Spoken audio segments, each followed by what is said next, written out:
Hello. आवाज़ आ रही है? आवाज़ क्लियर है? चलिए। अभी तक हमने पूर्व मध्यकाल पूरा देख लिया और हमने उससे आगे भी, जैसे साउथ इंडिया का चोल प्रशासन देख लिया। हमने देखा कि एंशियंट इंडिया में हमने संगम देखा था, वहाँ पे भी एंशियंट चोला थे। फिर हमने मध्यकाल के चोला को पूरा पढ़ लिया, राजेंद्र चोल वगैरह। और अब उत्तर भारत में जो मध्यकालीन भारत की स्थिति थी, मध्यकालीन एरा की जो परिस्थिति थी, उसको हम आज देखेंगे कि किस तरह से अटैक्स हुए और किस तरह से भारत धीरे धीरे विदेशियों का गुलाम हो गया। वे विदेशी जो अपने आप को विदेशी नहीं रहने दिए, धीरे धीरे भारत के कल्चर में बहुत हद तक सामंजस्य करने की कोशिश किए।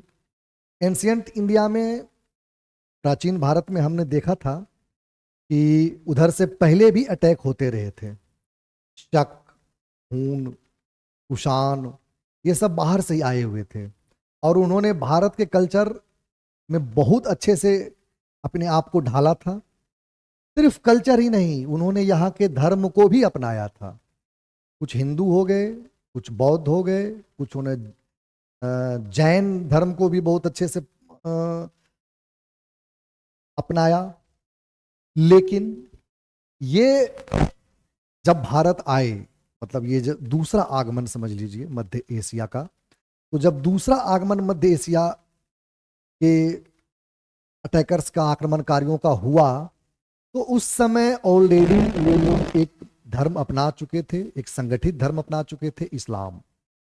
इसलिए वो जब यहाँ पे आए तो वो धर्म परिवर्तन अपना तो नहीं किए, लेकिन ये जरूर था कि वो यहाँ के कल्चर में पूरी तरह से ढले, यहाँ की संस्कृति को उन्होंने अपनाया।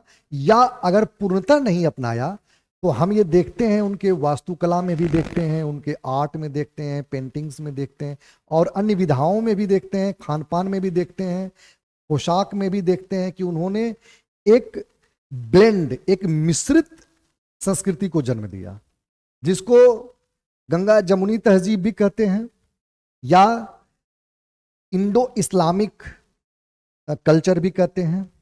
इंडो इस्लामिक कल्चर यानी भारतीय संस्कृति का इस्लामिक संस्कृति के साथ जो ये लेकर आए, एक ऐसा मिश्रण जिसने एक नई संस्कृति को जन्म दिया, जो भारत में बहुत डोमिनेंट रही, आज तक डोमिनेंट है। भाषाओं में आप देखिए, जो आप हिंदवी यानी हिंदी जो बोलते हैं, उर्दू जो बोलते हैं, ये सारी भाषाओं का जो नव जन्म हुआ, जो पुनः जन्म हुआ, वो इसी कल्चर की देन है। उर्दू तो नई भाषा ही बन के उभरी, लेकिन हिंदी में भी जो खड़ी हिंदी थी, उन पे इनका बहुत बड़ा प्रभाव था। समझ रहे हैं?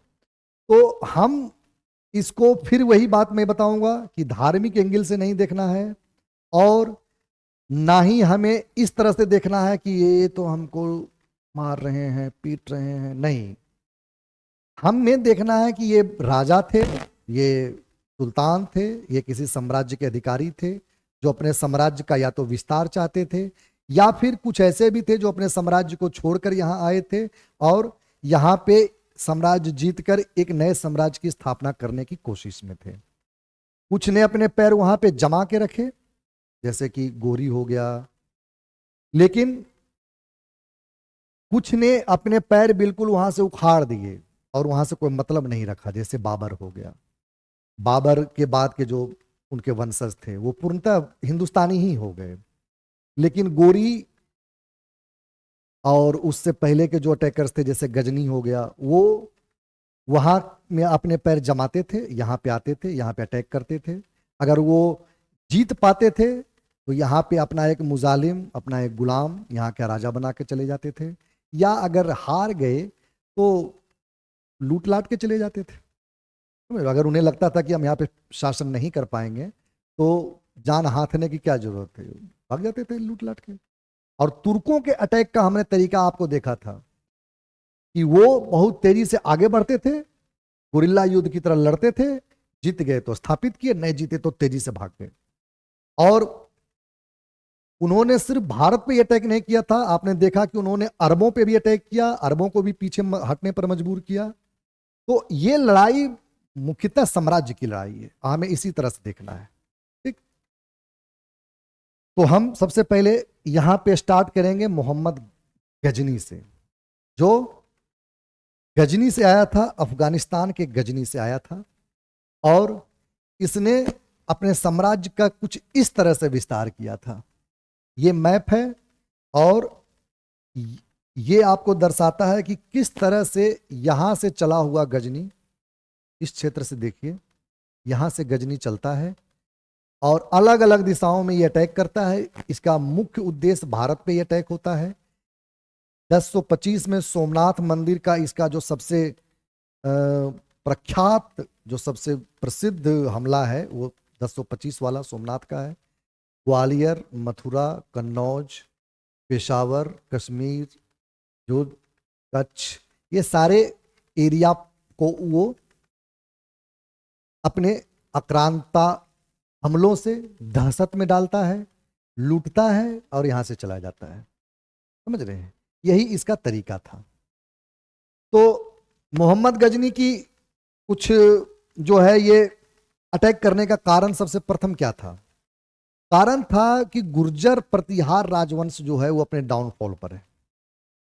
ठीक, और जब गुर्जर प्रतिहार अपने डाउनफॉल पे है तो अब भारत को इस क्षेत्र से सुरक्षा देने वाला कोई रहा नहीं। पाल इधर सरवाइव कर रहे हैं, ठीक, लेकिन वो भी अपने पीक पे नहीं है। तो इधर से जब सुरक्षा कवच कमजोर होता है तो बाहरी आक्रांता इसको भेदने के लिए दौड़ पड़ते हैं। और उसका मुख्य कारण मैंने आपको बताया पिछली कक्षा में, क्या है? भूख लगी है, अकाल पड़ा है, रेगिस्तान है, इधर का जो पूरा एरिया है रेगिस्तान है, भूख लगी है, अकाल पड़ा है। ऐसे परिस्थिति में अपनी जनता को खिलाना है, अपने साम्राज्य को भी बढ़ाना है, और लोभ भी है। कुछ लोग कहते हैं कि उसकी परिस्थिति ऐसी थी कि उसको अटैक करना पड़ा। मेरा मानना है कि अगर आपके अपने बच्चे को भूख लगती है तो क्या आप दूसरे के बच्चे का भोजन छीन कर उसे खिला देंगे? क्या हुआ, फोन आ रहा है क्या? हाँ? अगर आपको अपने बच्चे, अगर आपका बच्चा भूखा है तो मेरा प्रश्न ये है कि क्या आप दूसरे के बच्चे की रोटी छीनकर अपने बच्चे को खिला देंगे? और दूसरे के बच्चे, और सिर्फ रोटी नहीं खिलाएंगे, उसकी मां की का कत्ल, उसके समाज का विनाश कर देंगे।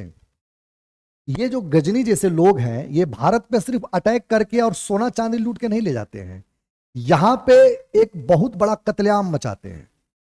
चंगेज खान को हमने देखा, कत्लेआम मचाता है।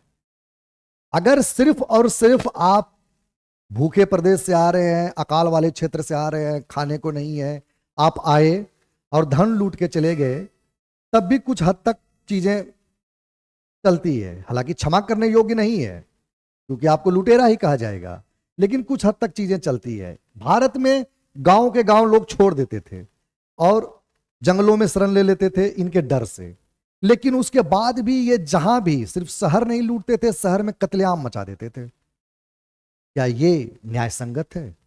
ये सारे प्रश्न हैं। हालांकि एनसीईआरटी इन ये सारे प्रश्नों को नहीं उठाता, लेकिन हमारी अपनी भी तो बुद्धिमत्ता है सोचने की। समझ रहे हैं? एनसीईआरटी बस यही बताता है कि उधर परिस्थिति इतनी खराब थी कि ये लोग अटैक करने आ जाते थे, ये लोग लूट के ले जाते थे। अगर परिस्थिति थोड़ी इनकी लगती थी कि यहाँ पे कब्जा किया जा सके तो कब्जा भी करके रखते थे जमीन को, नहीं परिस्थिति बनती थी तो भाग जाते थे। तो गजनी यहां से चलता है, अटैक करता है, और गजनी, मोहम्मद गजनी जो है ये सुमानी एक राजवंश था। सुमानी, सुमानी याद रखिएगा, सुमानी राजवंश से ये बिलोंग करता था। यह एक टर्क था, यानी तुर्क था। ठीक, यह एक तुर्क था, और इसका जो अटैक है वो मतलब ऐसे लग रहा है जैसे कि सचमुच ये किसी फिराक में हो। ऐसा एक बार नहीं। अच्छा सोचिए, कोई व्यक्ति 17 बार किसी देश पे आक्रमण करता है, 17 बार। इस व्यक्ति ने इस देश पे 17 बार आक्रमण किया, इस देश को 17 बार लूटा। क्या भूख इतनी बड़ी थी?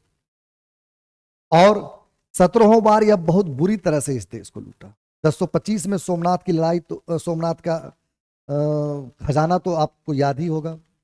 मंदिर भी तोड़ा, खजाने भी ले गया, और वहां के पुजारियों और अन्य लोगों का भी बहुत बुरी तरह से कत्लेआम किया। ये कहीं से भी जस्टिफाइड नहीं है, कहीं से भी न्याय संगत नहीं है। समझ रहे हैं? एक लड़ाई हुई थी वह हिंद की। वह हिंद की लड़ाई आप याद रखिएगा, 1008 में, 1008-9 में एक लड़ाई हुई थी वह हिंद की। वह हिंद, इसको नोट डाउन कर लीजिए, एनसीईआरटी इसका जिक्र करता है। वह हिंद की लड़ाई में एक तरफ गजनी था और दूसरी तरफ था आनंद पाल। ये नाम आप लिख लीजिए, आनंद पाल। दूसरा कौन था? आनंद पाल। वो आनंद पाल और इसके बीच में लड़ाई हुई, गजनी जीत गया, और उसके बाद से इसका रास्ता बहुत हद तक साफ हो गया। ठीक, और ऐसा साफ हुआ कि इसने भारत पर बहुत बुरा आक्रमण किया। ये कुछ उनके लुक हैं, आप बॉलीवुड फिल्म में देख के बहुत ज्यादा परेशान मत हो जाइएगा, ये तो ऐसा दिखता होगा, वैसा दिखता। मंगोलों का ये लुक है, समझ रहे हैं? उस क्षेत्र से जो मंगोल आते थे, जब भी आपको बाबर का लुक दिखाया जाए, अकबर का लुक दिखाया जाए, कुछ अद्भुत टाइप का, ऋतिक रोशन को खड़ा कर दिया जाए, तो आपको ये नहीं समझना है कि वो ऋतिक रोशन है। मंगोलों का नस्ल आप जानते हैं, और उनका लुक कुछ ऐसा होता है। ठीक, तो रोल दे देने से, बाबर का रोल दे दिया, वो मुझे एक्टर का नाम याद नहीं है, एक वेब सीरीज बनी, मैंने उसे देखा भी, तो वो लंबा सा जो रंग दे बसंती में एक्टिंग किए हैं, उनको रोल दे दिया। लेकिन बाबर वैसा कुछ नहीं दिखता था, बाबर कुछ ऐसा दिखेगा, याद रखिएगा। समझ रहे हैं? बाबर का वो लुक नहीं है, एकदम लंबा चौड़ा, 6 पैक एब्स, एकदम लंबा सा चेहरा, अच्छी सी दाढ़ी, खड़ी नाक, ऐसा कुछ नहीं है, बड़ी बड़ी आंखें, ना ना ना। लुक में परेशान मत होइएगा, बॉलीवुड फिल्म देख के कहीं ये ना समझ लीजिएगा कि वो वैसे दिखते थे, गलत। ऐसे दिखते थे वो लोग, समझ रहे हैं? तो ये मैं इसलिए दिखा दिया ताकि आपको वो परेशान ना करे, समझ रहे हैं? कहीं वो आपको परेशान ना करे कि बहुत बड़े अटैकर थे या वो थे। हाँ थे, जीते, इसमें कोई वो नहीं है, और इसमें भी कोई शक नहीं है कि उनका जो अटैक था वो बहुत जानलेवा होता था, है कि नहीं? आगे चलते हैं। अब हम क्या देखेंगे? अब हम देखेंगे मोहम्मद गोरी को। ठीक, कुछ क्षेत्र जो है उस पर ध्यान रखिएगा कि ये अफगानिस्तान है, ये तो आपको पता ही है। अफगानिस्तान का ये गजनी क्षेत्र है जहां से मोहम्मद गजनी आया था। इसके ठीक ऊपर में खुरासान है, जो बार बार आपके एनसीईआरटी में इसकी चर्चा है। तो इस क्षेत्र का नाम क्या है? इस क्षेत्र का नाम है खुरासान। हो रा ये बार बार एनसीईआरटी में ये वर्ड आता है, तो आप देख लीजिएगा। ये है समरकंद, तजाकिस्तान के पास, जहां से कौन आया था? उज्बेकिस्तान तजाकिस्तान के जो क्षेत्र है, यहां से आया था बाबर। ठीक, और यहीं पे गौर का क्षेत्र है, जो लिखा नहीं है, गौर का क्षेत्र यहीं पे जहां से मोहम्मद गोरी आया था। ठीक, उसी की कहानी अब इसके बाद है। मोहम्मद गोरी, गजनवी ने यहाँ पे कोई अस्थाई शासन नहीं दिया, लेकिन हाँ, मोहम्मद गोरी जो था, इसने यहाँ पे एक अस्थाई शासन दिया। समझ रहे हैं? मोहम्मद गोरी, जिसको क्या मोइजुद्दीन मोहम्मद या सहरबुद्दीन मोहम्मद भी कहते हैं। मोइजुद्दीन मोहम्मद या सहरबुद्दीन मोहम्मद कहते हैं। तो जब मोइजुद्दीन नाम आए, एनसीईआरटी में इसी नाम का मतलब उल्लेख ज्यादा मिलता है आपको, तो जब भी ये नाम आए तो इसको आपको रखना है मोहम्मद गोरी के रूप में ही, लेकिन फेमस ये मोहम्मद गोरी से ही था। अब नाम का देखिए क्या मजा है कि एक बार आमिर खान की मूवी आ रही थी गजनी, तो गजनी मूवी जब रिलीज हो रही थी, मैं अपने गांव में था, तो हमारे गांव के लोगों ने कहा, वहां पे चर्चा है, अभी रिलीज नहीं हुई है फिल्म, रिलीज होने से पहले गांव के लोगों का चर्चा था, वो कह रहे थे कि जानते हो ये फिल्म किस पे बना है? ये फिल्म बना है मोहम्मद गजनवी पे। मोहम्मद गजनवी जो आया था, जो लुटेरा था मोहम्मद गजनी, उसी पे बना है। गांव के लोग भी बहुत अभी तक, हालांकि वो जो चर्चा कर रहे थे वो बहुत ज्यादा पढ़े लिखे नहीं थे, प्राथमिक पढ़ाई उनकी हुई थी, लेकिन गजनी का जो याद है ना, वो अभी तक है। और मैं आपको बता दूं कि हर देश का दो इतिहास होता है। हर देश का, थोड़ा सा इस पे गौर कीजिएगा, हर देश का दो इतिहास होता है। एक जो रिसर्च बेस होता है, जिसमें इतिहासकार और पुरावृत्त वेदी, ये सारे लोग होते हैं, आर्कोलॉजिस्ट वगैरह लोग होते हैं। और दूसरा जो होता है वो उसकी अपनी यादें होती हैं, और ये आती हैं कहानियों के थ्रू, एक जनरेशन से दूसरे जनरेशन के थ्रू, समझ रहे हो? कहानियों के थ्रू। जरूरी नहीं कि इसमें पूरा 100% सच्चाई हो, लेकिन इससे भी आप बहुत सारी चीजें निकाल ले सकते हैं। जैसे मेरी नानी थी, तो मैं ये नहीं कर रहा हूं कि ये ऐतिहासिक तथ्य है, ये एनसीईआरटी में कहीं लिखा भी नहीं है या किसी इतिहास की किताब में, लेकिन मेरी नानी बताती थी, उनके हाथ में गोदना था ब्लैक कलर का, जिसे आजकल आप लोग टैटू बनवाते हैं। तो गोदना था, तो कुछ फूल बने हुए थे, कुछ वो बना हुआ था, और ओम लिखा हुआ था। तो मैंने नानी से पूछा कि नानी, ये क्यों किया जाता था, मतलब ये गोदना क्यों गोदाया जाता था? तो नानी मेरी बताई कि उसके दो कारण थे। एक तो अगर बच्चा कहीं भूल जाए और बड़ा हो और गलती से दिख जाए, तो मतलब माँ बाप पहचान ले कि हाँ यही है। जैसे बॉलीवुड फिल्मों में होता है ताला चाबी, एक बच्चे के पास चाबी, एक बच्चे के पास ताला है, और कुंभ के मेलों में दोनों जुड़वा भाई बिछड़ गए, और उसके बाद बहुत सालों के बाद मिले, एक चोर बन गया, एक पुलिस बन गया, और उसके बाद दोनों आपस में जब मिले तो ताला डाल के, चाबी डाल के ताला खोले, अरे तू तो मेरा भाई है, ओ भाई कुंभ के मेले में बिछड़े थे, इतने सालों बाद मिले, लेकिन मेरे सामने तो अभी कर्तव्य का पथ है, मेरे भाई, मुझे तुम्हें गिरफ्तार करना ही पड़ेगा, क्योंकि मैं पुलिस हूं और तुम चोर हो। एक वो कारण था। दूसरा जो सबसे प्रमुख और चौंकाने वाला कारण मेरी नानी बताती थी, पता नहीं क्या सत्य है इसमें, वो कहती थी कि जो मुसलमान लोग थे, वो मतलब मुसलमान जो सुल्तान थे या राजा थे, वो डोला उठवाते थे। डोला उठवाना मतलब अगर किसी हिंदू के घर में सुंदर स्त्री हो तो डोली आती थी, और आप विरोध नहीं कर सकते थे, नहीं तो पूरा गांव उजाड़ दिया जाता। तो अगर राजा की नजर पड़ गई तो डोला उठा के ले जाते थे। तो उससे बचने के लिए सुअर की चर्बी से ये लोग गोदना गोदवाते थे। तो जिसका गोदना होता था, राजा उसको स्पर्श नहीं करता था कि इसके शरीर में गोदना है।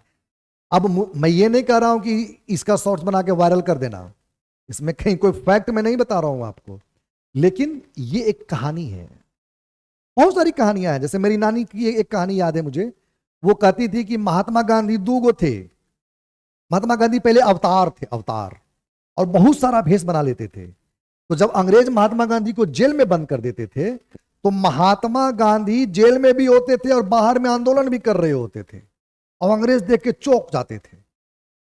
ये मेरी नानी ने मुझे कहानी बताई थी। तो मुझे लगता है कि इस तरह की किंवदंतियां जुड़ जाती हैं, इसमें कुछ सही भी हो सकती है, कुछ गलत भी हो सकती है। अब जैसे महात्मा गांधी वाला तो ऑब्वियस सी बात है गलत होगी, ऐसा तो कुछ हुआ नहीं था, फैक्ट ऐसा तो बताता नहीं है। लेकिन अब वो इतने पॉपुलर लीडर हो गए थे, जिस क्षेत्र से हम लोग आते हैं बिहार में, और बिहार में जब उन्होंने चंपारण का आंदोलन किया था, तो आपको याद होगा कि चंपारण उतरने से पहले ही पूरे स्टेशन पे भीड़ लग गई थी। क्यों भीड़ लग गई थी बताइए? क्योंकि ऐसा, मतलब वहां पे हल्ला उड़ गया था, वाह उड़ गई थी कि हमारा मुक्तिदाता आ रहा है, एक ऐसा व्यक्ति आ रहा है जो जिसके पास दैवीय शक्तियां हैं। अब उसी दैवीय शक्तियों में किंवदंतियां जुड़ती चली गई। एक महात्मा गांधी जेल में भी हैं, और वही महात्मा गांधी आंदोलन भी कर रहे हैं एक ही समय पर। ऐसी दैवीय शक्तियों की किंवदंतियां उड़ने लग जाती है। ऐसा होता है, ऐसा हर पुरुष के साथ होता है, महापुरुष के साथ होता है, अवतारों के साथ होता है।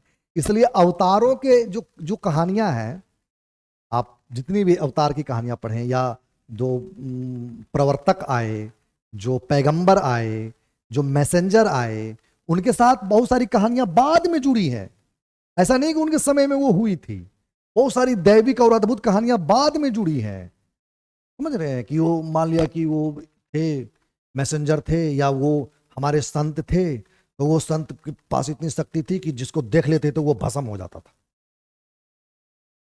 अब ये मिथक है, लेकिन उनकी महिमा इतनी ज्यादा थी, उन्होंने काम इतने बड़े बड़े किए कि मिथक उससे जुड़ते चले गए। तो मोहम्मद गोरी जैसा जो अटैकर है, तो ये जो देश की यादें हैं और रिसर्च है, यादें बहुत सारी बातें बताती है, और रिसर्च जैसे मोहम्मद गोरी के समय ही वो जो पृथ्वीराज चौहान, कहीं वो फैक्ट नहीं है कि उसने पृथ्वीराज चौहान की आंखें फोड़ दी थी। अब पृथ्वीराज चौहान शब्द वेदी बाण से मारा था और मोहम्मद गोरी मर गया था, या मरा नहीं तो तीर लग गई थी उसको, ऐसा कोई फैक्ट नहीं है। हाँ, ये फैक्ट है कि 1191 की तराइन की पहली युद्ध में मोहम्मद गोरी ने उसे बहुत बुरी तरह से हराया था, और एनसीईआरटी कहती है कि एक अफगान घुड़सवार उसको बचा के लेके भागा था। एनसीईआरटी में ये लिखा हुआ है, लेकिन फैक्ट है। जैसे कि वो लिखा चंद्रबरदाई ने कि ता बैठा सुल्तान है मत 24 गज अंगुल अष्ट प्रमाण, इस तरह से है ना, मुझे अभी पूरी तरह से याद नहीं है। 14 बांस 24 गज अंगुल अष्ट प्रमाण, ता बैठा सुल्तान है मत चूको चौहान। और शब्द बेदीवान आंख फोड़ा हुआ है पृथ्वीराज चौहान का, शब्द बेदीवान चलाया मोहम्मद गोरी को जाकर लग गया। पता नहीं इसमें कितना सत्य है कितना गलत है, लेकिन कहानियां ऐसी ही है। ठीक, तो मोहम्मद गोरी की कहानी चल रही है, और मोहम्मद गोरी, इसमें तो कोई दो राय नहीं कि यह भी एक आक्रांता है, और आक्रांता है तो है। अगर कोई खड़ा होकर यह भी बोले कि नहीं बहुत अच्छा आदमी था, तो ये भारत तो स्वीकार नहीं करेगा। हाँ, गोरी के नाम से, गजनवी के नाम से पाकिस्तान मिसाइलें बनाता है, जबकि बेवकूफ राष्ट्र है, इतिहास की बहुत जानकारी नहीं है। पाकिस्तान के क्षेत्र में भी इन्होंने बहुत ज्यादा तहलका मचाया है और बहुत ज्यादा लोगों को का कत्लेआम किया है, लेकिन इमोशंस हैं, पागलपन है। गजनी के नाम से मिसाइल बना रहा है, बेवकूफ, वो मिसाइल तुम ही पर आके छूटेगा, क्योंकि गजनी ने तुमको भी उतनी बुरी तरह से मारा था, है कि नहीं? गजनी ने तुमको भी उतनी बुरी तरह से मारा था। भारत पहला अटैक तो पाकिस्तान को झेलना पड़ता था, बॉर्डर पे था ना। पहला अटैक किसको झेलना पड़ेगा बताइए? पहला अटैक तो इसी क्षेत्र को झेलना पड़ेगा ना, यही तो पहला अटैक संभालेगा। अटैक तो यहां से हो रहा है, तो अगर ये लोग आएंगे तो मारकाट मचाते घुसेंगे पाकिस्तान बेचारा। इसलिए इतिहास पढ़ना बहुत जरूरी है, इतिहास समझना बहुत जरूरी है। दक्षिण पूर्व का जो राष्ट्र है, जिसको साउथ ईस्ट कंट्रीज कहते हैं, जावा, सुमात्रा, कंबोडिया, ये सब जो क्षेत्र है, इन्होंने कभी आक्रांताओं का, हालांकि ये मुसलमान बने, लेकिन कभी आक्रांताओं को सेलिब्रेट नहीं किया, कभी आक्रांताओं को बहुत ज्यादा तवज्जो नहीं दिया। कहा कि हम पीसफुली इस्लाम मानते हैं, लेकिन इसका मतलब ये नहीं कि गोरी जैसे लोगों को हम महान बताने लग जाएंगे। जो था वो था। 1178 का वो साल था जब पहली बार मोहम्मद गोरी ने अटैक किया भारत पे। किस रास्ते से? गुजरात के रास्ते से। गुजरात के रास्ते से मोहम्मद गोरी ने गुजरात के रास्ते से अटैक किया। और वहां पे बैठा हुआ कौन था? यहां पे बैठा था भीम द्वितीय। भीम द्वितीय ने मोहम्मद गोरी को बहुत बुरी तरह से पटक पटक के मारा। अब राजपूतों के क्षेत्र से तुम घुस जाओगे, तुम उधर से घुस के आओ और फिर राजपूतों पर अटैक करो साजिश करके और सेना इकट्ठा करके, तो चलेगा। सीधा तुम अटैक नहीं कर सकते हो, इतनी तुम्हारे अंदर कुव्वत नहीं है। तो भीम द्वितीय ने उसे बहुत बुरी तरह से हराया और दोबारा वो उस तरफ कभी देखा नहीं। और फिर 1190 का वो साल था, 1190 का वो साल था जब मोहम्मद गोरी ने पेशावर को जीता। ये देखिए, पाकिस्तानियों को देखिए, पेशावर को जीता, बहुत बुरी तरह से मारा पेशावर को। फिर लाहौर को जीता। देखिए, ये उनके नाम पर मिसाइल बनाते हैं, इन्हीं के शहरों को ध्वस्त किया जा रहा है, समझ रहे हैं। और इनकी सेना बढ़कर सियालकोट तक आ गई। सियालकोट तक, कहां तक आ गई? सियालकोट तक आ गई। पहली बार उधर से अटैक किया, बुरी तरह से हारा, और जब उधर बुरी तरह से हारा तब इसको लगा कि उधर से जीत नहीं पाएंगे, थोड़ा थोड़ा जीतो। तो पेशावर जीता, लाहौर जीता, और क्या जीता? सियालकोट जीता, और गंगा की तरफ धीरे धीरे अपना रुझान शुरू। गंगा की तरफ जब यह रुझान कर रहा था तो उस समय दिल्ली कन्नौज का शासक था पृथ्वीराज। कुछ किताबों में पृथ्वीराज तृतीय लिखता है, लेकिन एनसीईआरटी ऐसा तृतीय तृतीय नहीं लिखता है, इसलिए हम इसको पृथ्वीराज ही लिखेंगे। वहां का शासक कौन था? दिल्ली का शासक पृथ्वीराज। पृथ्वीराज जो है, इसका देसी राजाओं के साथ भी बड़ा झगड़ा चल रहा था। चंदेलों के साथ इसका एक युद्ध हुआ था, चंदेलों के साथ, समझ रहे हैं? चंदेलों के साथ एक बहुत ही फेमस युद्ध है जो भारत की कविताओं में, कहानियों में भी दिखने को मिलता है, और उस युद्ध को कहते हैं महोबा की लड़ाई। क्या कहते हैं? महोबा की लड़ाई। अब देखिए, इसी महोबा की लड़ाई में आप लोग, जो बहुत फेमस है आल्हा उदल भाइयों की कहानी, आल्हा उदल, ये पूछ देगा आपको कि आल्हा उदल की जो प्रसिद्ध कहानी है, प्रसिद्ध कविता है, वो आज भी हमें सुनने को मिलती है। आल्हा उदल आप सुनते होंगे, यूट्यूब पर सर्च कीजिएगा, आल्हा उदल की मतलब वीर कहानियां आपको मिल जाएगी, कविताओं के जरिए मिल जाएगी, वहां के लोकल जो लोकगीत हैं उसके जरिए आपको मिल जाएगी। तो वहीं पे ये फेमस हुआ था। पृथ्वीराज का लड़ाई, जो पृथ्वीराज है इसका बहुत करे ना, देसी राजाओं से बहुत झगड़ा था। जयचंद से झगड़ा था। किससे? जयचंद से। हालांकि जयचंद से जो झगड़ा था, कहते हैं ये चाचा था, इसकी बेटी को लेकर भाग गया संयोगिता को, पर इतिहास ऐसा नहीं बोलता है। इतिहास एनसीईआरटी कहता है कि नहीं, ये सब फैक्ट नहीं है। एनसीईआरटी में एक वर्ड बार बार आएगा, वो वर्ड है अतिशयोक्ति। अतिशयोक्ति, ये वर्ड का उपयोग बार बार किया है कि जब भी इतिहास में कुछ इतिहास से इतर उटपटांग बातें हों, जो कविताओं, कहानियों, लोकगीतों में फेमस हो, लेकिन इतिहास के फैक्ट में ये प्रमाणित ना हो रहा हो, तो उसे अतिशयोक्ति बोलता है एनसीईआरटी। तो ये अतिशयोक्ति की बातें हैं कि उसकी बेटी पर अटैक कर दिया, उस पर अटैक करके उसकी बेटी को लेकर भाग गया, ये वो, ऐसा कुछ नहीं था, समझ रहे हैं? तो ये जो जयचंद था, ये चंदावर का राजा था, और इससे पृथ्वीराज का बड़ा झगड़ा चल रहा था। तो हम ये देख सकते हैं कि ये हमेशा, आप देखिएगा, जब भी इस देश में बाहरी आक्रांताओं ने, बाहरी लोगों ने शासन जमाया है, साम्राज्य जमाया है, तो उस समय एक चीज बहुत मशहूर था कि दिल्ली का जो मेन शासक था, उसका आपसी देसी राजाओं के साथ बहुत भयंकर मतभेद था, और बहुत लड़ाई चल रही थी। और बहुत हद तक ये फैक्ट है कि गोरी जैसे लोगों को यहीं के राजाओं ने बुलवाया होगा कि आकर अटैक करो, क्योंकि गोरी जैसे लोग ताक में रहते हैं, जैसे बिल्ली दूध के छीके के ताक में रहती है कि जहां छीका थोड़ा नीचे हुआ दूध लेके चपक जाएंगे, वैसे ही इस तरह के लोग ताक में रहते हैं, और जैसे ही मौका मिलता है अटैक कर देते हैं। एनसीईआरटी कहती है कि बाबर ने जब अटैक किया था तो उसको बुलावा भेजा था किसने? राणा सांगा ने। फिर बाद में राणा सांगा से भी युद्ध होता है इसका। ये जयचंद, अगर पता नहीं, अभी मुझे एनसीईआरटी में लिखा नहीं है कि बुलाया था क्या नहीं बुलाया था, पर ऐसा लगता है कि बुलाया जरूर होगा, क्योंकि गोरी जैसे लोगों एक बार जब कस के पिटा गए तो उनकी इतनी हिम्मत नहीं थी कि डायरेक्ट दिल्ली पे वो अटैक कर दे इतनी जल्दी।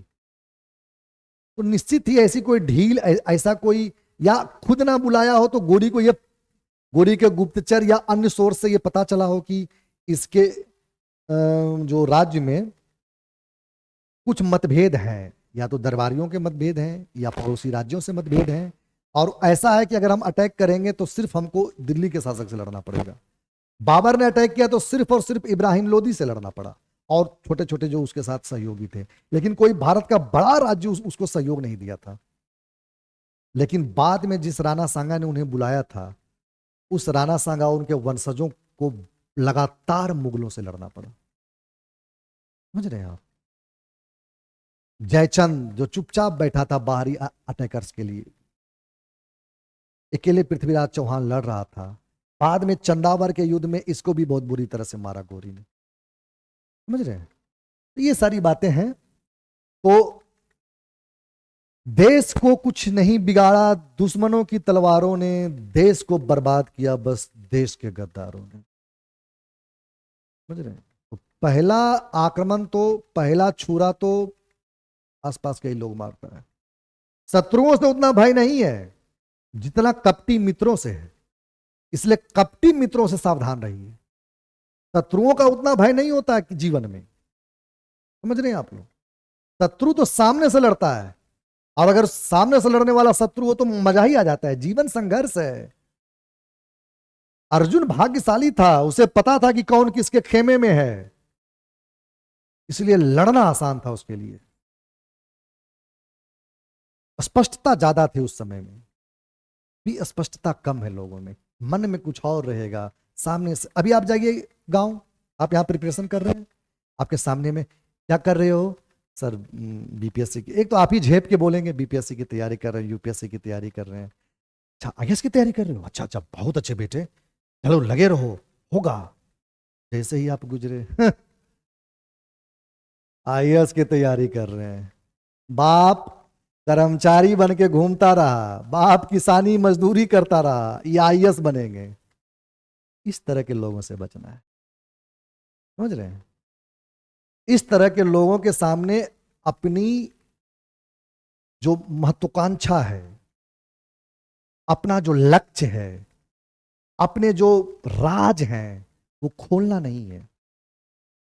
बहुत कम, दो चार दोस्ती बनाइए अपने जीवन में, दो चार दोस्त बनाइए, और वो असली दोस्त वो है जो आपके राज छुपा के रखता हो और आपके आपके महत्वाकांक्षाओं का मजाक नहीं उड़ाता हो, चाहे सामने या पीछे। समझ रहे? और वैसे लोगों के साथ तो कभी भी उठना बैठना, पार्टनरशिप, दोस्ती नहीं कीजिए जो आपके पीछे में आपके साथ साजिश करते हो। दूसरी बात यह है कि अगर आपके पीछे में आपके साथ साजिश हो रही है, इसका मतलब आपका कद ऊंचा हो रहा है। क्योंकि कमजोर कुत्ते को सामने से पत्थर मारा जाता है, लात मारा जाता है, लेकिन शेर को फंसाने के लिए साजिश करनी पड़ती है। गड्ढा खोदा जाता है, मचान बनाया जाता है, जाल बिछाया जाता है, और एक बकरा या कोई उसके लिए रखा जाता है, तब जाकर शेर फंसता है। किसी की हिम्मत नहीं है कि वो एक लात मार दे जाके शेर को सामने से।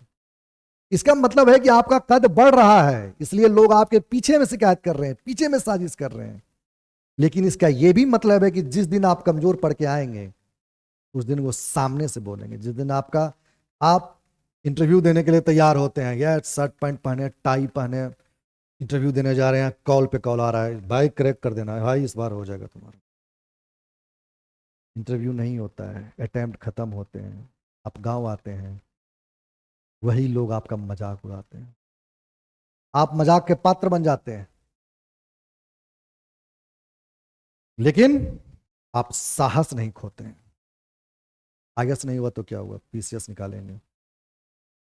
आप फिर से एक बार झाड़ के बैठते हैं, डीएसपी का पोस्ट मिलता है, आप गांव में आते हैं, और फिर देखिएगा कि कैसे ये लोग अपना पाला बदलते हैं। इनकी बात क्या करनी है। मैंने उस दिन बताया था आपको कि जो लोग ज्ञान के हाथी पे चलते हैं ना, वो समाज के स्वानों की चिंता नहीं करते हैं, उनका तो काम ही है भूखना। मोहम्मद गोरी जैसे लोग, आक्रांता, 1191 देखिए, 1191 तराइन, तराइन का प्रथम युद्ध, पृथ्वीराज मोहम्मद गोरी को लतिया देता है। जूते जूते जूते जूते लतियाता है, बुरी तरह से परास्त करता है। मोहम्मद गोरी गिरा हुआ है, पृथ्वीराज के हाथ में हथियार है, चाहे तो उसी समय भाला फेंक के मार दे। पृथ्वीराज अर्जुन नहीं है, या पृथ्वीराज के पास यूं समझ लीजिए कृष्ण नहीं है। पृथ्वीराज इंतजार कर रहा है, उठो हथियार उठाओ। उस समय अगर पृथ्वीराज के रथ पे पृथ्वीराज का अगर सारथी कृष्ण होता तो ये गलती उसे करने नहीं देता। कहता मारो, देख क्या रहे हो, ये कर्ण है, अगर ये दोबारा आया ना मुश्किल खड़ी कर देगा, क्योंकि तुम्हारी कमजोरी अब जान गया है ना। ये यही तो मुश्किल है। प्रथम तराइन में पृथ्वीराज की कमजोरी जान गया गोरी। एक बार आपसे लड़के आपकी कमजोरी जान गया ना, दोबारा तो आपको हराने का पूरा चांस है उसका, समझ रहे हैं? तो पृथ्वीराज के पास कौन नहीं है? कृष्ण नहीं है, या पृथ्वीराज के अंदर में वो कृष्ण की भावना नहीं है, उसने इतिहास से नहीं सीखा है। ऐसा नहीं कि पृथ्वीराज को महाभारत की कहानी नहीं पता होगी। मैंने आपको मॉडर्न इंडिया में बताया था, ये गलती कौन नहीं कर रहे हैं बताइए? मॉडर्न इंडिया में हाँ, ये गलती शिवाजी नहीं करते हैं। शिवाजी को भी फंसाया जाता है कई बार, शिवाजी ये गलती नहीं करते हैं। एक दुश्मन के जाल में एक ही बार फंसते हैं गलती से। अगर उस दुश्मन को वो जानते हैं तो बघनक से उसको फाड़ देते हैं, पूरी तैयारी के साथ जाते हैं। ऐसा कुछ नहीं है, ऐसा कुछ नहीं है प्राण जाए पर वचन न जाए। समय कुछ और था, राम का समय था वो, और राम को भी समझौता करना पड़ा था। राम को भी बाली को मारने के लिए, बाली के संहार के लिए कुछ इस तरह की नीतियां अपनानी पड़ी थी जो युद्ध नीति में नहीं आती थी, क्योंकि बाली भी उसी तरह का था। बाली अपनी दैवीय शक्ति का प्रयोग करता था, सामने वाले की आधी शक्ति ले लेता था। तो राम को उस समय शिकार करना था बाली का, और शिकार करने के लिए तो छुप के ही वार करना पड़ेगा आपको, समझ रहे हैं? तराइन का पहला युद्ध, पृथ्वीराज की कमी जान गया, आ गया 1192 में। 1192 में दोबारा आया, फिर तराइन 2 हुआ, फिर तराइन 2 हुआ, और गोरी ने पृथ्वीराज को हरा के मार दिया। गोरी ने मौका नहीं दिया, गोरी ने हराया और मारा, बात खत्म। समझ रहे हैं? पृथ्वीराज की सेना में एक बहुत फेमस नाम है, और मैं इसका जिक्र इसलिए कर रहा हूं क्योंकि एनसीईआरटी में लिखा हुआ है। स्कंद नाम का इसका एक सेनापति था, स्कंद। ये इसके सेनापति थे जो बहुत ही बहादुर थे। तो हो सकता है ये आपसे कहीं पूछ दे, एनसीईआरटी से डायरेक्ट क्वेश्चन उठा के पूछता है, इसलिए तो एनसीईआरटी डिस्कस कर रहे हैं। तो स्कंद नाम के इनके सेनापति थे जो बहुत ही बहादुर थे, ये आपको याद रखना है। तराइन का पहला युद्ध हारा, तराइन का दूसरा युद्ध गोरी जीत गया। चंदावर का चंद्रवरदाई, देश को कुछ नहीं बिगाड़ा दुश्मनों की तलवारों ने, देश को बर्बाद किया बस देश के गद्दारों। कुछ नाम हैं जो विशेषण बन जाते हैं, उसी में एक ये है, विभीषण एक नाम है। विभीषण भले ही राम की तरफ से लड़ा, भले ही धर्म के लिए लड़ा, भले ही ईश्वर की तरफ आकर खड़ा हुआ, लेकिन विभीषण और कुंभकर्ण संवाद कभी आप पढ़िएगा, या नहीं हो तो रामायण में देख लीजिए, मजा ही आ जाता है। कुंभकर्ण को पता है कि वो हारेगा, वो अधर्म के साथ है। वो रावण को भी कहता है कि तुमने गलत किया है भैया, किसी की स्त्री को चुराना बहुत गलत चीज ना। अगर तुम्हारे साथ कुछ गलत हुआ है तो तुम सीधा अटैक करते उस पर। इस तरह से चोरी करके लाना किसी स्त्री को और बंदी बना के रखना, गलती अगर राम और लक्ष्मण से हुई है शूर्पणखा के लिए, रावण ने कहता है कि हमारी बहन का नाक कान काट दिया। कहा ठीक है, तुम अटैक करते वीरों की तरह, जीत जाते, संहार कर देते, मार देते, लेकिन इस तरह से किसी अबला नारी को, वो अलग पक्ष है। लेकिन विभीषण भले ही राम की तरफ से लड़ा, आज भी भारत में विभीषण नाम का विशेषण अपने आप में एक गाली है। समझ रहे हैं? गलत लोगों के लिए किया जाता है, धोखेबाजों के लिए किया जाता है। चंद्रबरदाई उसका आइडियल उदाहरण है। ये तो गलत के तरफ था ही, अधर्म के तरफ था ही, इसलिए सजा तो इसको मिलनी ही थी। 1194, ज्यादा समय भी नहीं, बस 2 साल के बाद 1194 में 1194 में चंदावर का युद्ध होता है और मोहम्मद गोरी चंद्रबरदाई को बहुत बुरी तरह से मार काट के खत्म कर देता है, माफी भी नहीं देता है। ये थी मोहम्मद गोरी की कहानी। फिर मोहम्मद गोरी यहां से लौट जाता है और किसको सौंप देता है? अपने गुलाम को सौंप देता है। भारत का जो शासन है वो अपने गुलाम को सौंप देता है, कुतुबुद्दीन ऐबक। और यहीं से शुरू होता है दिल्ली सल्तनत, जो हम पढ़ते हैं, दिल्ली सल्तनत की शुरुआत, कुतुबुद्दीन ऐबक, गुलाम वंश, ठीक, स्लेव डायनेस्टी। कुतुबुद्दीन ऐबक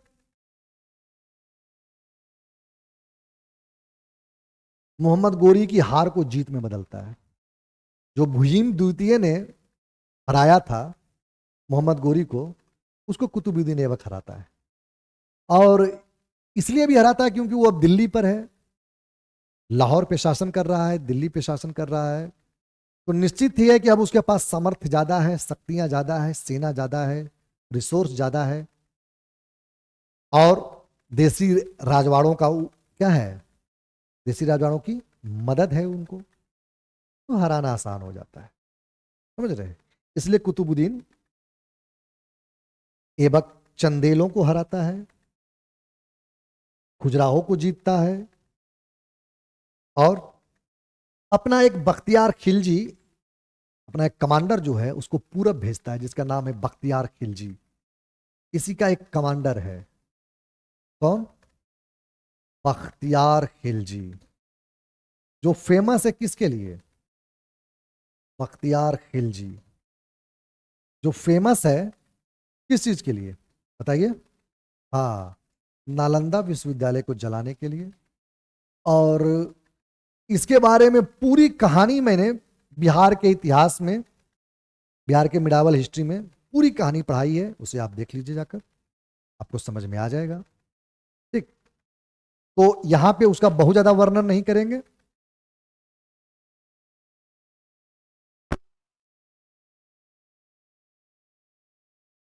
यह सेनों को हराता है, और एक शब्द जो बार बार आता है, एक शहर का नाम लखनऊती,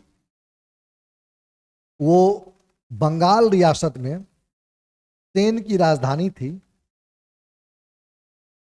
पालों के बाद सेनों का ही वहां पे अधिकार था, आपको पता ही होगा। तो और ये नहीं पता है तो फिर बिहार का इतिहास चले जाइए, बहुत अच्छे से बताया गया है। तो लखनऊती, ये मैं इसलिए लिख दिया इस शहर का नाम क्योंकि इससे प्रश्न बार बार आते हैं। अब आपको पता होना चाहिए कि ये बंगाल में है। तो लखनऊती बार बार बार बार आपको मिडावेल इंडिया में इसका जिक्र मिलेगा, समझे?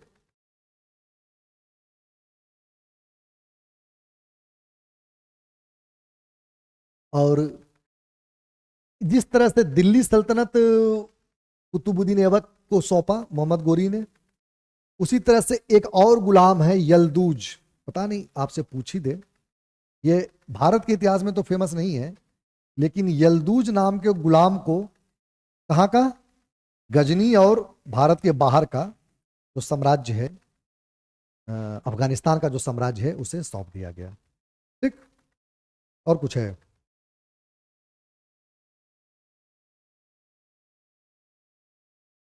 और तो कुछ नहीं है। उसके बाद मोहम्मद गोरी की हत्या हो गई, मोहम्मद गोरी, और ये जो है कुतुबुद्दीन ऐबक जो है, ये पोलो खेलते हुए गिर के मर गया। पोलो खेल रहा था, गिर कर मर गया। ठीक। कुतुबुद्दीन की हत्या 1206 में हुई और ये 1210 में मरा। समझ रहे हो? नहीं देखो, संस्कृति वाला पार्ट मैंने कहा ना, वो मैं कर दूंगा। वो मैं, अभी हम लोग देख रहे हैं एक बार राजवंश। ठीक है, 2.5 दिन का झोपड़ा और कुतुब मीनार ये सब हो जाएगा। ये सब बस एक लाइन की चीजें हैं, बहुत ज्यादा नहीं है। अभी हम लोग कहानियों से चल रहे हैं। ठीक। अब हम लोग आगे आते हैं इल्तुतमिश पे। और एनसीईआरटी में भी उसका एक अलग चैप्टर है। ठीक। अलग चैप्टर में पढ़ाना ज्यादा बेहतर होगा, ताकि आपको एक जगह नोट्स बन के तैयार रहे, है कि नहीं? अब आता है क्या? इल्तुतमिश। इल्तुतमिश। इल्तुतमिश।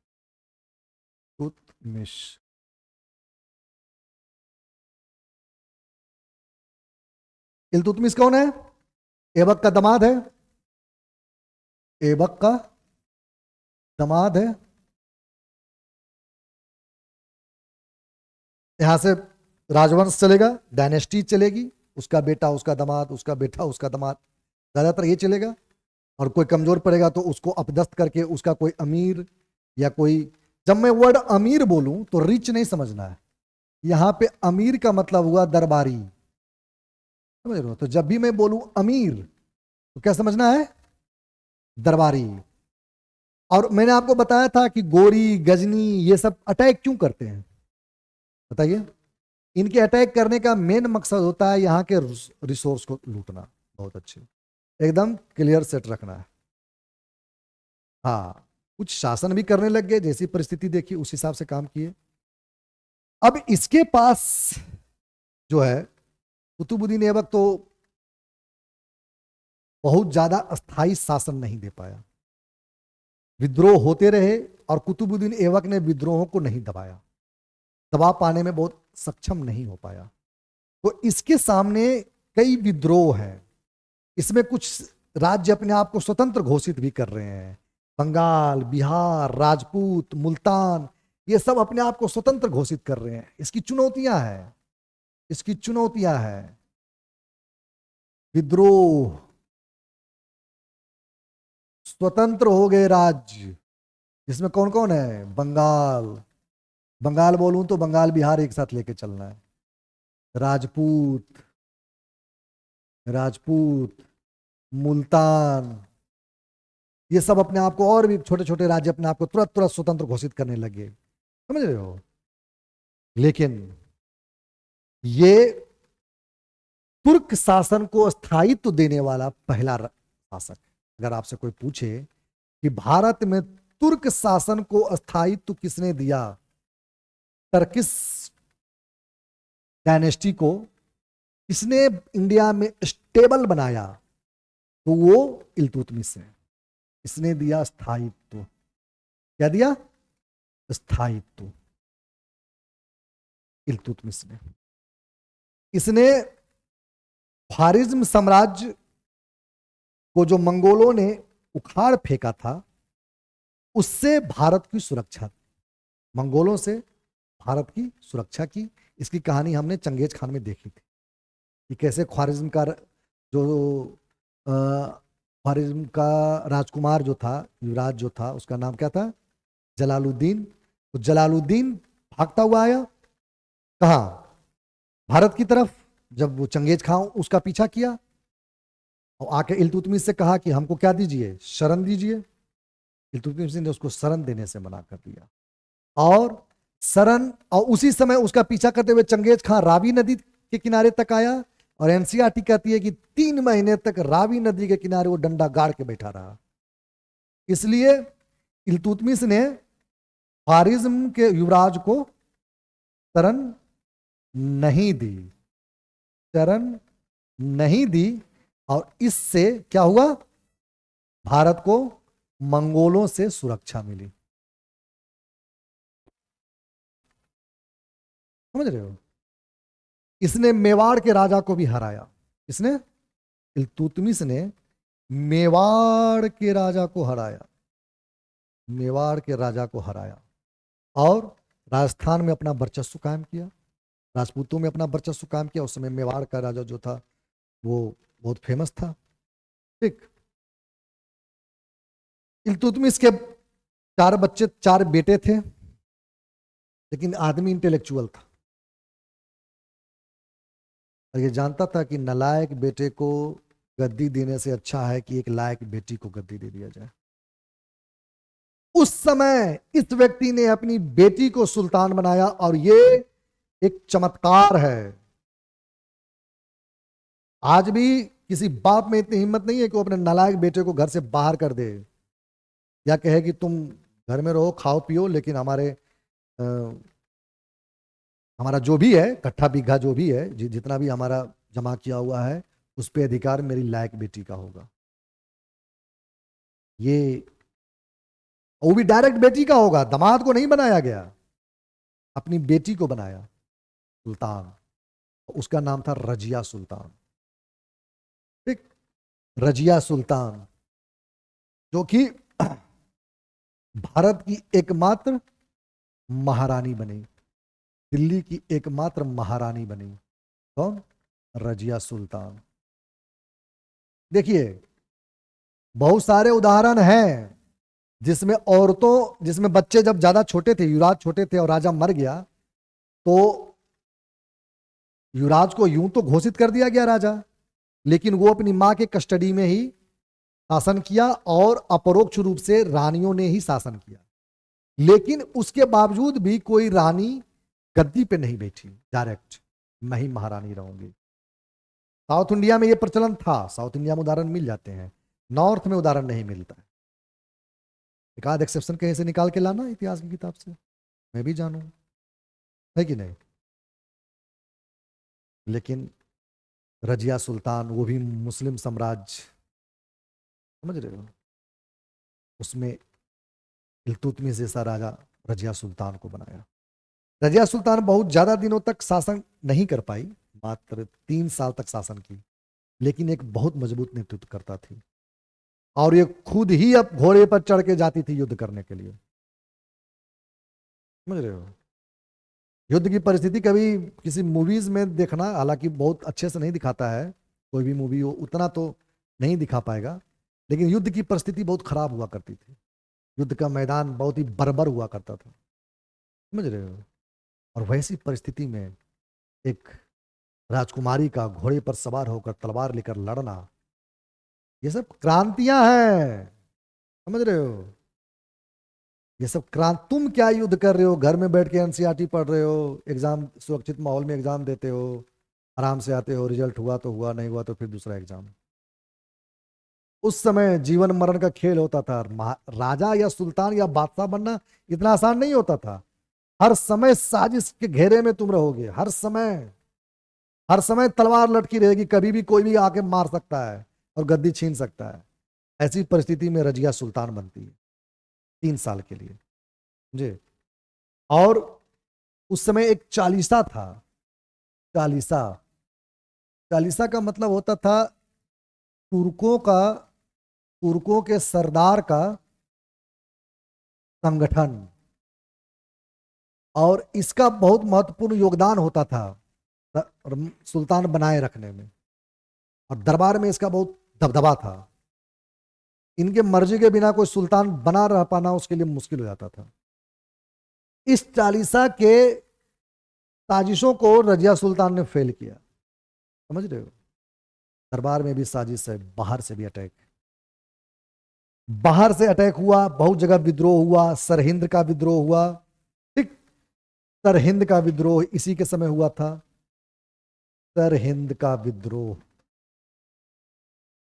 जिसमें इसका जो प्रेमी था याकूत खान नाम का व्यक्ति था, जो कि अपने आप में एक तुर्क सरदार था, चालीसा का एक अंग था, बहुत ताकतवर था, वो मारा गया। लेकिन सरहिंद का जो विद्रोह था वो बहुत हद तक दबाने में ये लोग कामयाब रहे। लेकिन उसके बाद फिर तबर हिंद का विद्रोह शुरू हो गया। कहाँ का? तबर हिंद का। उसके बाद हो गया तबर हिंद का विद्रोह, तबर हिंद का। और तबर हिंद के विद्रोह में ही रजिया सुल्तान ने अपना विवाह किया। वहां वहां का अ, अ, जो विद्रोह का नेतृत्व करता था, अल्तुतुनिया का नाम था। तो अल्तुनिया से इसने विवाह किया, ताम दाम दंड भेद जैसे भी हो, और विवाह करके इस विद्रोह को दबा दिया। ठीक। और बहुत सारे विद्रोहों को सफलतापूर्वक दबाया। लेकिन 3 साल तक का ही शासन था, बहुत लंबा शासन नहीं था। लेकिन 3 साल के शासन में इसने एक मानदंड पेश किया कि औरतों में भी वो क्षमता है कि अगर मौका दिया जाए तो वो किसी भी हद तक सफलता पा सकती है, किसी भी ऊंचाई तक पहुंच सकती है। समझ रहे हैं? ये है रजिया सुल्तान। और इसके बाद आगे कौन हम पढ़ेंगे? बलबन। हम्म बलबन। आगे बारी आएगी बलबन की।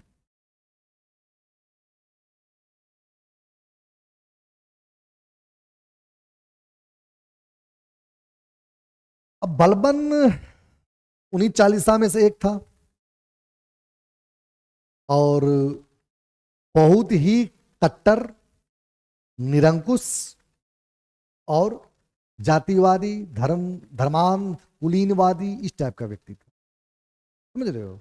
देखो, एक कॉन्सेप्ट याद करो कि जब भी सुल्तान मजबूत रहेगा या ऐसी परिस्थिति में सुल्तान बनेगा कि वो बहुत ही मजबूत है, विद्रोह की संभावना कम है, समर्थन में है सब उसके, तब ये सुल्तान क्या होगा?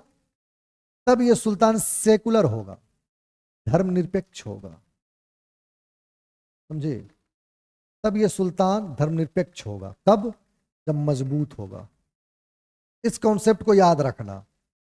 और जब भी सुल्तान कमजोर होगा, समझ रहे हो, जब भी सुल्तान कमजोर होगा या ऐसी परिस्थिति में राजा बनेगा जब उसके चारों तरफ साजिश हो रही हो और उसका सुल्तान बन पाना, पैर टिका पाना बड़ा मुश्किल है, तो वो अपने अमीरों को खुश करेगा, अपने उलेमाओं को खुश करेगा। ये एकदम पूरा सीरीज है, पूरा का पूरा, हर सुल्तान में तुम्हें दिखाई देगा। तो वो अपने उलेमाओं को, अपने अमीरों को, और बहुत सारे वैसे लोग जो कट्टरता के साथ इसका समर्थन कर सकें, उनको क्या करेगा?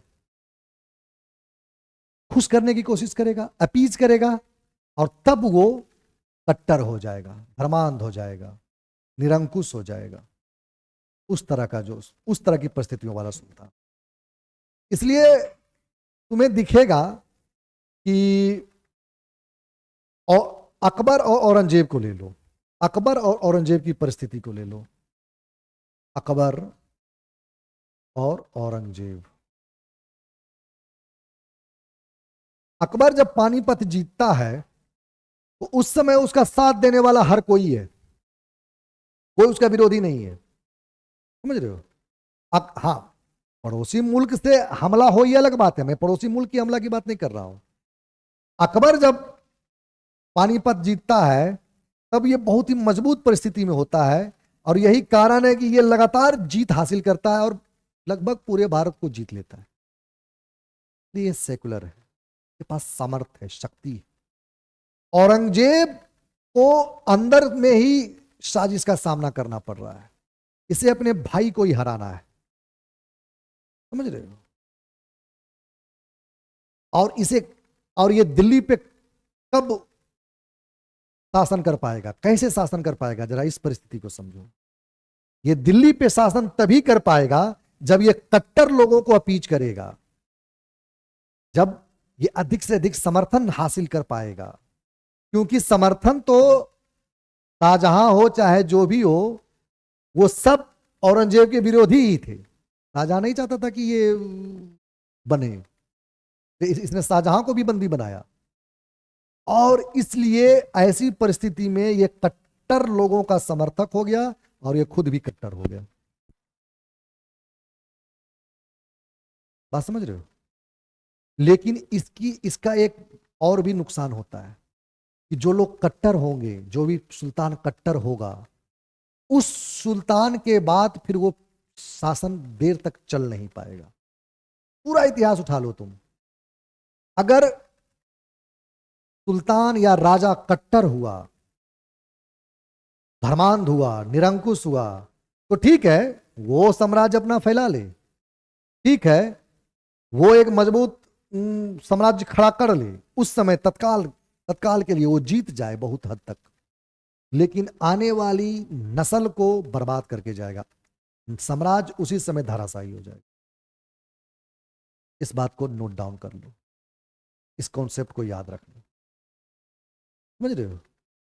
तो ये जब बैठा, बलबन जब बैठा, तो बलबन एक ऐसी परिस्थिति में है, एक ऐसी परिस्थिति में है कि इसको चाहिए एक समर्थन, कलीसाओं का समर्थन, उलेमाओं का समर्थन। इसलिए बलबन तुमको निरंकुश दिखेगा, कट्टर दिखेगा, धर्मांध दिखेगा, कुलीनवादी दिखेगा। एनसीईआरटी एक इतिहासकार का बार बार वर्णन करती है और वो है बर्नी। बर्नी के कथन एनसीईआरटी में बहुत जगह दिए हुए हैं। तो बर्नी तो यहां तक कहता है कि बलबन का कहना था कि अगर मैं किसी नीच कुल का व्यक्ति को देखता हूं तो मेरा खून खौलने लगता है। इस हद तक ये जातिवादी नस्लवादी था। नस्लवादी तो इतना बड़ा था कि ये अपने जितने भी सरदार थे, उस सारे सरदारों को, मतलब सारे सरदार जो इसके थे वो तुर्क थे, बाकी दूसरे लोगों को हटा दिया था, अफगानियों को हटा दिया, हिंदुस्तानियों को हटा दिया। हिंदू मुसलमानों को तो ये क्या कहता था? हिंदू मुसलमानों को तो ये नीच कुल का कहता था। एनसीईआरटी की भाषा है ये सब, मैं अपने मन से नहीं बोल रहा हूं, समझ रहे हो? इस हद तक ये कट्टर था कि देखो ये कैसे गद्दी पर बैठता है। इसकी कहानी देखो एनसीईआरटी में क्या है कि ये अपनी बेटी की शादी कर देता है युवराज से, और युवराज कौन है? नसीरुद्दीन। तो नसीरुद्दीन से अपनी बेटी की शादी कर देता है, नसीरुद्दीन से। और नसीरुद्दीन से अपनी बेटी की शादी करके इसको दामाद बना लिया। तो ऑब्वियस ही बात है कि सारे चालीसाओं में इसका सबसे मजबूत वो हो जाएगा, स्तंभ हो जाएगा, सबसे मजबूत पक्ष हो जाएगा। सारे चालीसा इसके अंदर आ जाएंगे, अरे ये तो सुल्तान का ही ससुर है। और उसके बाद नसीरुद्दीन को जहर देकर मार देता है और खुद गद्दी पर बैठ जाता है। खुद ही के दामाद को मारकर खुद ही गद्दी पर बैठ जाता है। 1266 में इसने खुद को सुल्तान घोषित किया। 1266 ही था ना जी? देखो तो एक बार। अच्छा 65, ठीक है, 1265 में इसने खुद को सुल्तान बनाया।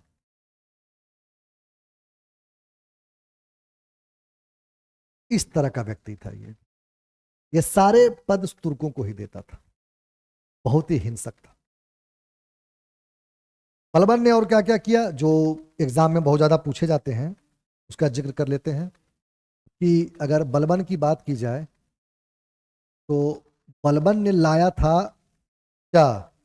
Iron and blood and iron, जिसको एनसीईआरटी ने खून और फौलाद की नीति बोला है। खून और फौलाद की नीति,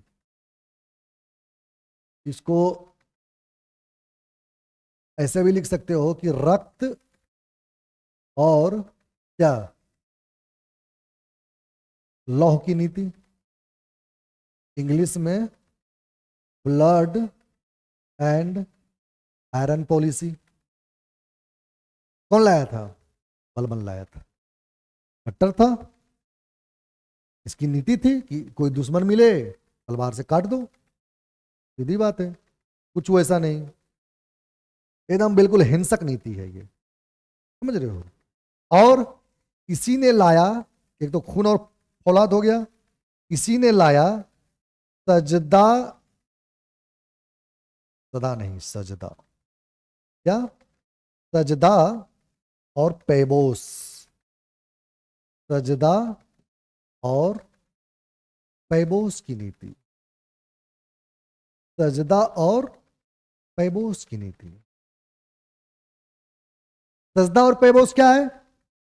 सजदा और पैबोस ये है कि अब ये इस तरह का संकीर्ण विचारधारा का है। इसको लग रहा है पता नहीं कौन हमारे खिलाफ साजिश कर दे। ए तुम हमारे खिलाफ साजिश कर रहे हो जी? ऑल हेलो भी, हम कभी किसी के खिलाफ साजिश नहीं करते हैं। ए तुम कर रहे हो? अरे महाराज हम कहाँ से करेंगे, हम तो कमजोर आदमी हैं।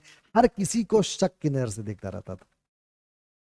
तो कहा कैसे पता करें? तो एक गद्दी पर बैठा रहता था और कहता था कि आओ और मेरे सामने लेट के हमको प्रणाम करो, आओ और हमारे कदम चूमो।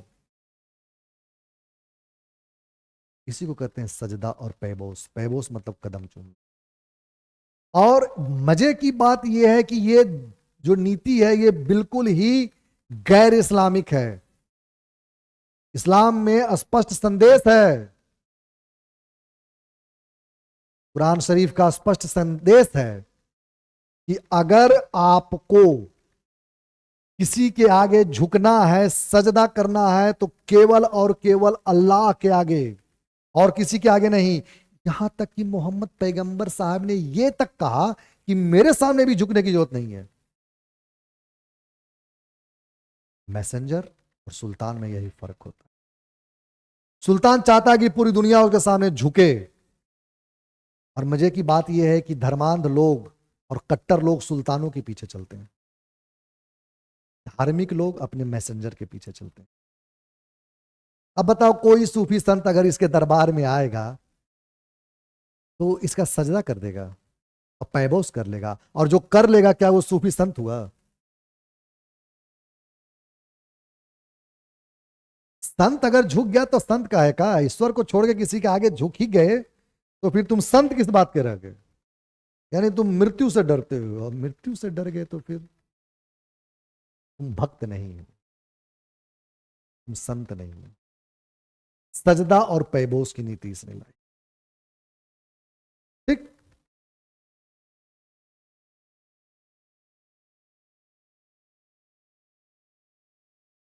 इसके जीवन काल में ही बहुत सारा विद्रोह हो गया, और मैंने कहा था कि इसके बाद की संतति तो फिर रहेगी नहीं, संतति खत्म। बलबन के बाद गुलाम वंश लगभग खत्म। परिस्थिति ये हो गई इसके बाद कि इसका एक बेटा था बुगरा खान, बुगरा खान, जिसको इसने नियुक्त किया था बंगाल बिहार के लिए। इसने इसको बंगाल और बिहार का हेड बनाकर भेजा था। तो यहाँ के जो, तब तो खफा ही थे, सजदा और पेबोस करवा रहा था। तो यहाँ के जो भी थे मतलब चालीसा, उन्होंने बुलावा भेजा कि बाप मर गया, आके शासन संभालो। बुगरा खान ने दिल्ली की गद्दी पर बैठने से मना कर दिया। हम बंगाल में ठीक है भैया, हम दिल्ली नहीं आने वाले, बड़ा बुरा मारते हैं वो लोग। और जो मेरा बाप करतूत करके गया है उसके बाद कोई हमको छोड़ेगा, बख्शेगा? वो कहा कि हम बंगाल में मस्त हैं, हम यहीं पे अपना एगो साम्राज्य बना लेंगे, खाएंगे पिएंगे मस्त रहेंगे। वो नहीं आया बंगाल बिहार से, समझ रहे हो। तो इस उसके बाद इसके आगे के संततियों को खत्म कर दिया गया। फिर जलालुद्दीन खिलजी, जलालुद्दीन खिलजी ने गुलाम वंश को खत्म करके खिलजी वंश की स्थापना की। कौन सा वंश? खिलजी वंश।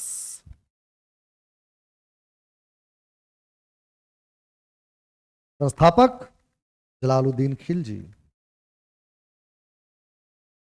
जलालुद्दीन खिलजी। लिख लो अच्छा से यार, बोल तो रहा हूं। इस पे थोड़ा लिखने में हैंडराइटिंग गड़बड़ा जाता है। जलालुद्दीन खिलजी। अब जलालुद्दीन खिलजी अपने पुराने शासकों से सीख लिया। बलबन कट्टर था तो बड़ा मुश्किल हो गया उसके लिए।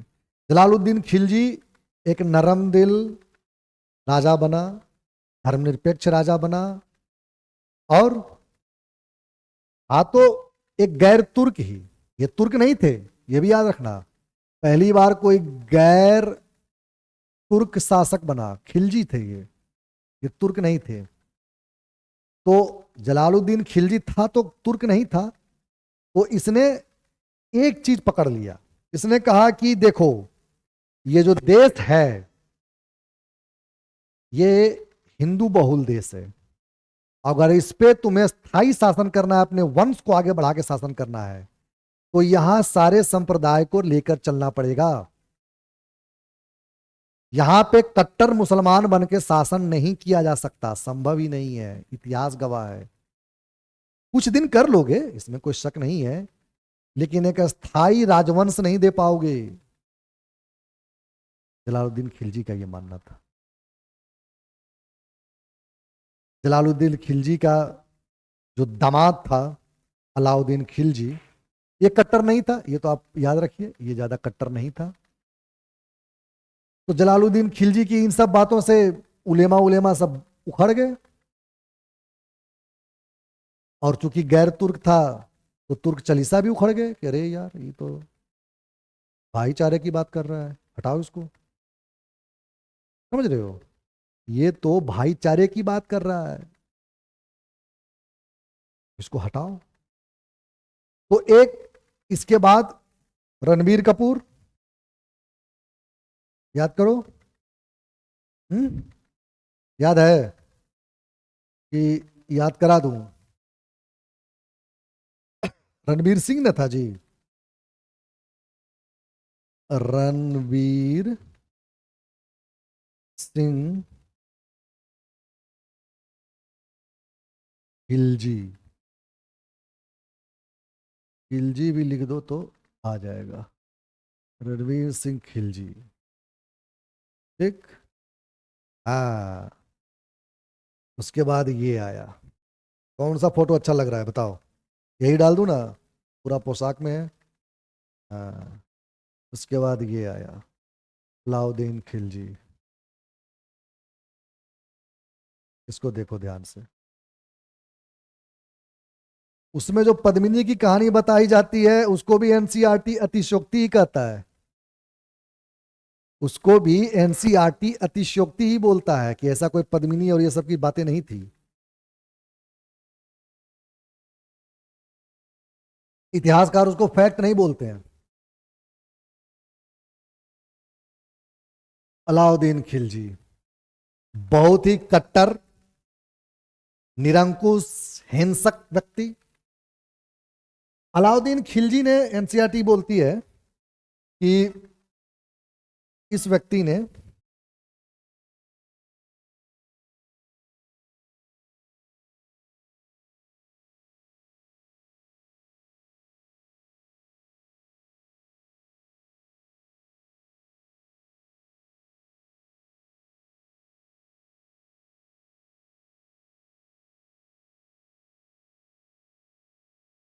तो हम बात करेंगे अलाउद्दीन खिलजी की। अलाउद्दीन अलाउद्दीन इसने देवगिरी को लूटा, और देवगिरी को लूट के बहुत ज्यादा सोना चांदी खजाना अपने पास रखा हुआ था। जब शेर को फंसाना हो तो बकरा तो डालना पड़ेगा। इस खजाने का लालच जलालुद्दीन खिलजी को भी था, और उसने जलालुद्दीन खिलजी को कहवा पठाया, भैया ससुर जी बहुत खजाना है। तो वहां पे ससुरा बड़ा पैसे वाला नहीं, दामाद बड़ा पैसे वाला का मैटर था। तो वहां से चला अलाउद्दीन खिलजी उधर लाहौर से, और वो आया यहाँ अलाउद्दीन के पास। अलाउद्दीन खजाना क्या देगा? अलाउद्दीन ने जलालुद्दीन की हत्या कर दी,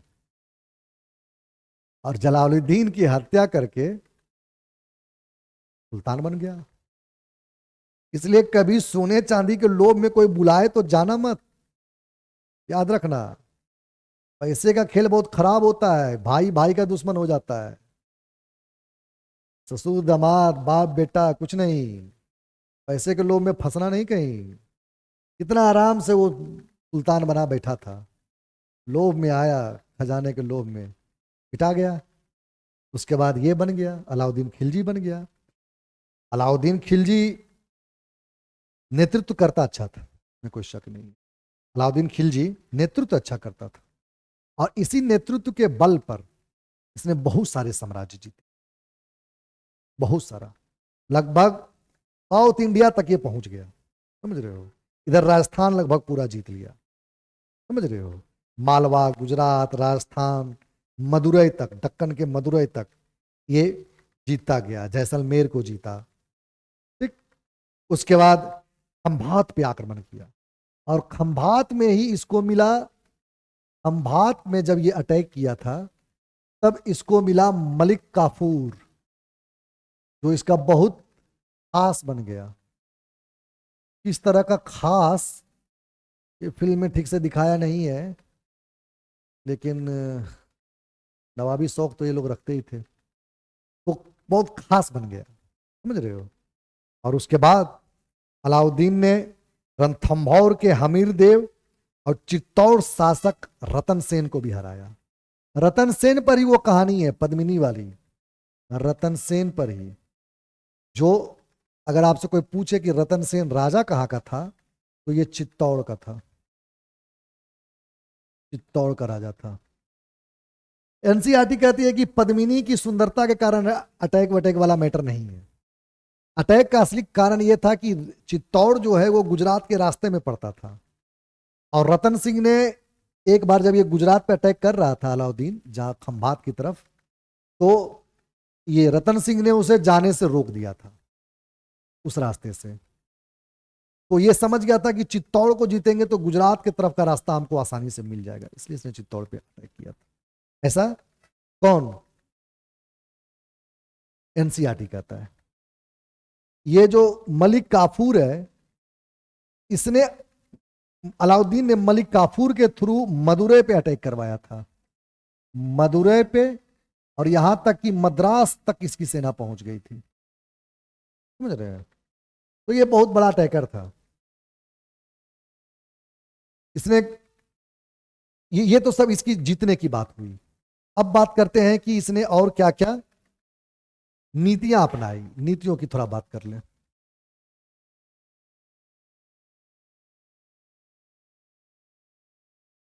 नीतियों की थोड़ा बात कर लें तो सबसे पहले इसने अपने अमीरों को उत्सव मनाने, पार्टी मनाने, किसी भी तरह का किटी पार्टी और बर्थडे पार्टी करने से मना कर दिया। अपने अमीरों यानी अपने दरबारियों को किसी भी तरह के उत्सव, आयोजन या पार्टी ये सब करने से मना कर दिया। क्यों मना कर दिया?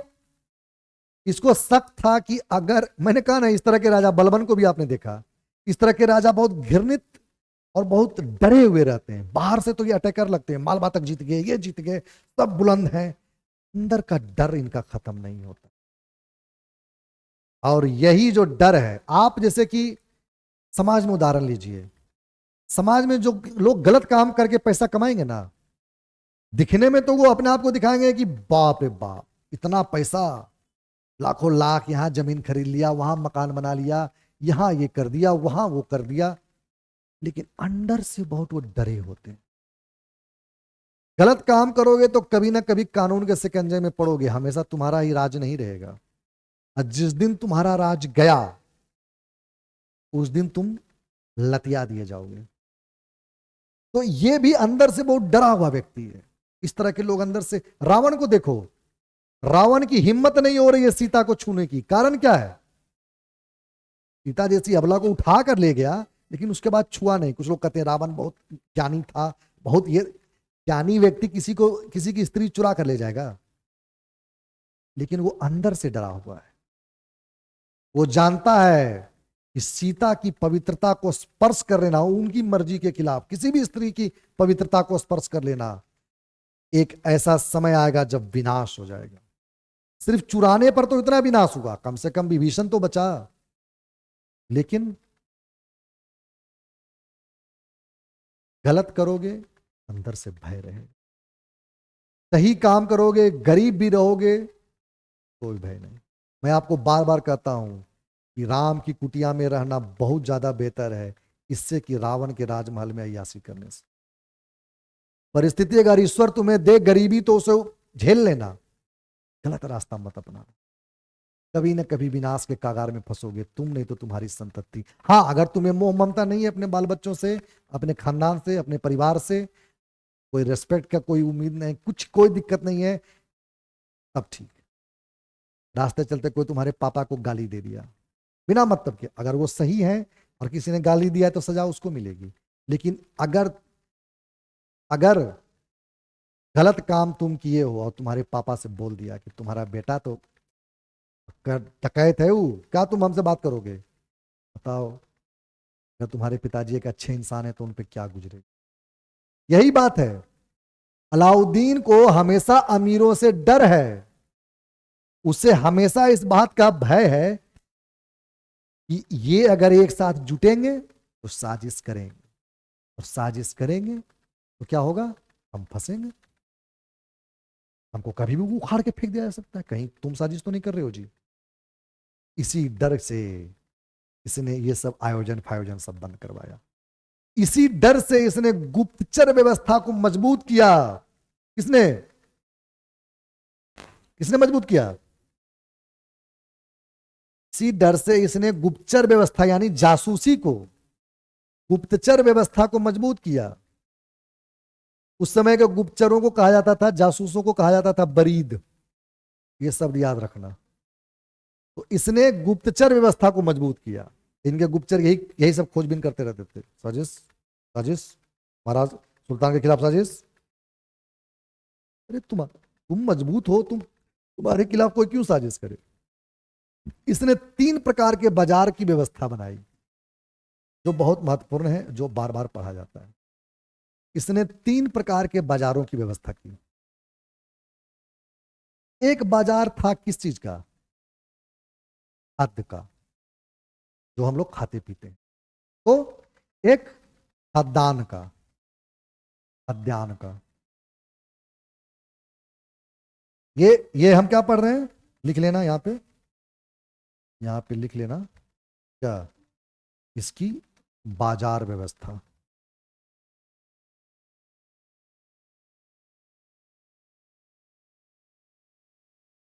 तो इसने एक तो खाद्यान्न का, दूसरा दूसरा किसका बोलो? हाँ, वस्त्रों का, वस्त्र का, और तीसरा घोड़े और गुलामों का।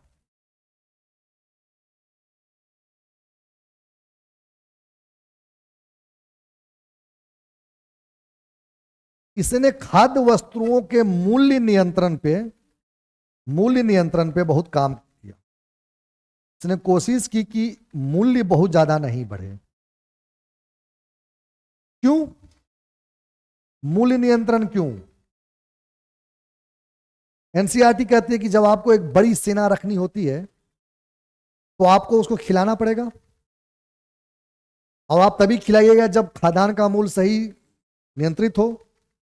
तो एक बड़ी सेना रखने के लिए इसने खाद्यान्न पर, खाद्य वस्तुओं के मूल्य पर नियंत्रण रखा। समझ रहे हो? हालांकि बरनी कुछ और बोलता है, लेकिन एनसीईआरटी इसको गलत कहता है कि ये बात नहीं थी। लेकिन हम ये बात भी आपको बता देते हैं। बरनी कहता है कि ये बाजार व्यवस्था और मूल्य नियंत्रण अलाउद्दीन खिलजी इसलिए करता था ताकि वो हिंदुओं को सजा दे सके, क्योंकि व्यापारी वर्ग सबसे ज्यादा हिंदू थे, जैन थे, हिंदू मारवाड़ी थे, और भी लोग थे, सबसे ज्यादा संख्या। हालांकि अफगानी व्यापारी भी थे, में कोई शक नहीं है, और भी अलग अलग अरबी व्यापारी और भी मुसलमान व्यापारी थे, लेकिन भारत में ज्यादातर व्यापारी हिंदू थे, इसलिए उनको सजा देने के लिए, उनको सबक सिखाने के लिए इसने क्या किया, मूल्य नियंत्रण किया। ऐसा बर्नी कहता है, लेकिन एनसीईआरटी इस बात को काटती है। एनसीईआरटी कहती है नहीं, ऐसी कोई बात नहीं है। और ये जो बाजार व्यवस्था है